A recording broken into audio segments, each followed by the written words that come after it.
اب بس عرب ممالک کا صبر جواب دے گیا۔ اعلان جنگ، کیا امریکہ اور اسرائیل خوف زدہ؟ اسرائیل کی ہٹ دھرمی اسلامی ممالک پر حملوں کے بعد عرب ممالک کا بھی صبر جواب دے گیا۔ کیا کچھ نیا ہونے والا ہے؟ کیا اعلان جنگ کر دیا جائے گا؟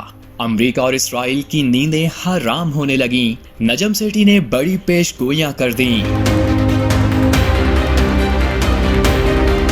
نجم سیٹھی نے کہا قطر میں اسرائیلی حملے میں صرف نیتن یاہو شامل نہیں تھا، امریکہ کو سب کچھ معلوم تھا، لیکن اس نے بعد میں اطلاع دی۔ اسرائیلی طیاروں نے تو واپسی پر ریفیولنگ بھی امریکی اور برطانوی ٹینکر سے کرائی۔ اس سے ظاہر ہے اس واقعے میں امریکہ کو بھی سب پتا تھا کہ اسرائیل حملہ کرے گا۔ ماضی میں تو دوسرے ممالک کی خود مختاری پر حملہ کرنے والا بھی امریکہ ہی ہے، جس کا اسرائیلی وزیر اعظم نے بھی 9/11 کا حوالہ دیا۔ نجم سیٹھی نے کہا کہ قطر کو سمجھ آ گئی ہے کہ امریکہ کے لیے صرف اسرائیل ہی سب کچھ ہے۔ اب ان کا بیان آیا ہے کہ وہ امریکہ کے ساتھ سیکیورٹی تعاون پر نظر ثانی کریں گے، کیونکہ قطر میں بیس بھی امریکہ کی ہے اور اربوں ڈالر بھی دیے جاتے ہیں، لیکن جب ضرورت پڑی تو امریکیوں نے اسرائیل کا ساتھ دیا۔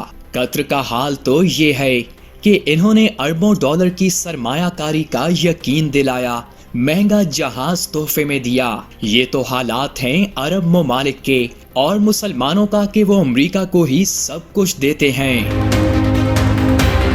نجم سیٹھی نے کہا کہ عرب لیگ کے اجلاس میں بھی کچھ نہیں ہوگا، صرف بیان دیں گے، آپس میں لڑیں گے اور چپ ہو کر بیٹھ جائیں گے۔ یہ سب تو اسرائیل کو تسلیم کرنے چلے تھے، ایسے میں کون امریکہ کے خلاف جائے گا؟ قطر ایک طرف کھڑا ہے اور باقی دوسری طرف کھڑے ہیں۔